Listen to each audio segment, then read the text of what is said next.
জাতিসংঘের সম্মানিত মহাসচিব অ্যান্টনিও গুটেরেস বাংলাদেশ সফরে এসেছেন।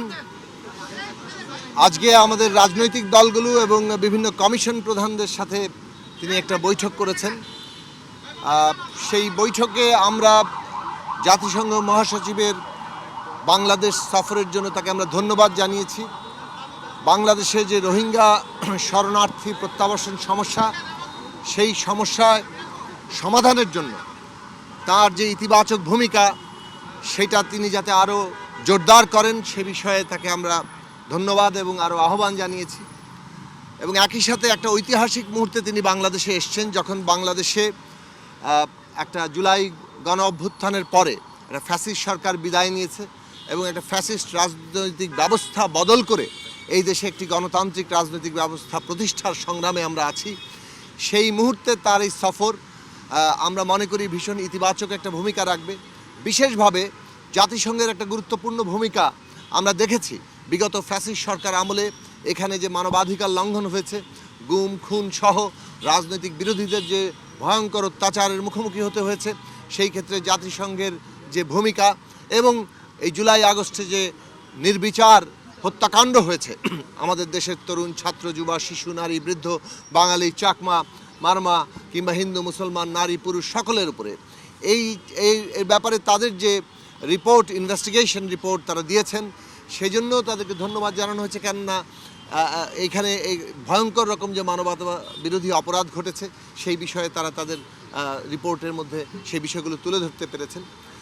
আমরা তিনটি বিষয় এখন গুরুত্বপূর্ণ, সেই কথাগুলো তুলে ধরা হয়েছে।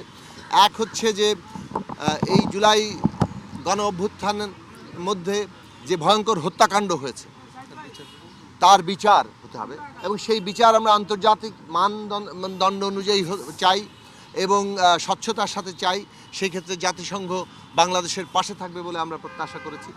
2 নম্বর বিষয় হচ্ছে বাংলাদেশে একটা সংস্কার এখন সকলের দাবি, অর্থাৎ এই দেশটাকে একটা নতুন রাজনৈতিক বন্দোবস্তে নিতে হবে এবং সেই ক্ষেত্রে সংবিধান সহ যে সংস্কারগুলোর প্রশ্ন আছে, আমরা বলেছি যে আমাদের এই পদ্ধতিটা হওয়া উচিত কনসেনসাস, অর্থাৎ ঐক্যমত্য সমঝোতা এর মধ্য দিয়ে, ঐক্যমত্য এবং সমঝোতার মধ্য দিয়ে সকলে যেটাতে আমরা ঐক্যমত্যে পৌঁছাবো সেইগুলো জাতীয় চার্টার, জাতীয় সনদ আকারের সামনে আসবে এবং সেইগুলো বাস্তবায়ন কিভাবে হবে সেই বিষয় নিয়ে আমাদের ঐক্যমত্যে আসতে হবে।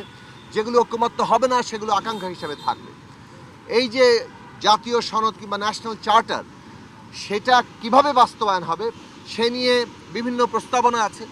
আমরা আমাদের দিক থেকে বলেছি যে এটা জনগণের ইচ্ছা অভিপ্রায় আকারে যাতে হয় সংবিধান সংস্কার সহ সমস্ত, সে কারণেই আগামী সংসদ নির্বাচন সংবিধান সংস্কার পরিষদ হিসেবে হওয়া দরকার, যেখানে এই সংবিধান সংস্কারের প্রশ্নটি জনগণের অভিপ্রায় হিসেবে, জনগণের ম্যান্ডেট নিয়ে আমরা করছি, যাতে করে সংস্কারকৃত সংবিধানটি আর বাংলাদেশে টেকসই হয়, আদালত সেটাকে যথাযথভাবে সুরক্ষা দিতে পারে এবং সেইটা কিভাবে বাস্তবায়ন হবে, কতদিনের মধ্যে হবে, সে নিয়েও রাজনৈতিক দলগুলোর মধ্যে ঐক্যমত্য তৈরি হওয়া দরকার। এইগুলো হচ্ছে বাংলাদেশের সামনে গুরুত্বপূর্ণ এজেন্ডা।